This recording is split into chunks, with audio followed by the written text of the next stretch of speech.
Let's talk about 5 useless features in car and not worth paying extra. Don't buy them unless you get them as basic features in a car. The first on my list is sunroof in general, and to be specific, panoramic sunroof. In the past 10 years or even more, I have been using sunroofs in my car. I didn't buy them because I wanted them. They had been a feature in a variant which I bought, and they have been absolutely of no use at all in the tropical climate where we live in India. It had been only an overhead to keep them working over the years and also keep them leak proof. And panoramic sunroof, to be specific, it's absolutely of no use. In hot and humid condition like in most places in India, having a glass roof and keeping your car cool, running your AC, you only end up spending more on fuel. And do you think it's worth spending more and buy this as a feature? Second on my list is gesture controls and voice commands. We are here to drive the car and not talk to the machines. Better give me my buttons than asking me to talk to the machine or show gestures. To be specific, gesture controls are only being an annoyance than being a feature.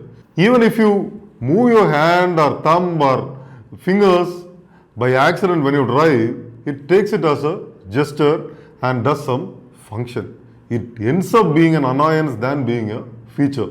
And in my experience, buttons have worked better than voice commands and gesture controls. You may differ from what I say, that you can add in comments. Third on my list is huge screens. Cars are to be driven, and screens are being a distraction than being a big feature.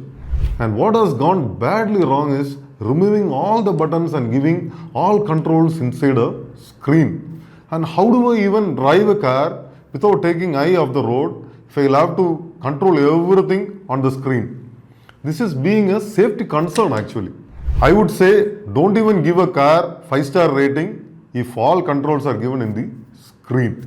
Even though they are considered to be features on modern cars, I would say regulations should restrict them to a certain size. Fourth on my list is heated seats. I see heated seats are given as features in certain cars. In a whole year, most part of the India is either warm or hot. And I don't understand why do we need a heated seat in a car as a feature. Fifth on my list is proximity sensors. Proximity sensors from any angle is becoming a big annoyance in India. Because we drive in a very congested environment in India, and keeping so much of distance between cars is a big luxury in India. So when cars come closer, we keep hearing alarms from the car. And this is being a big annoyance, and I really don't consider this to be a feature than being an annoyance. So when you buy a car, if all these features are coming at an extra cost, think twice before buying them. If they're coming in their basic variants at a nominal cost, then it's fine. Don't pay exorbitant money to buy these features.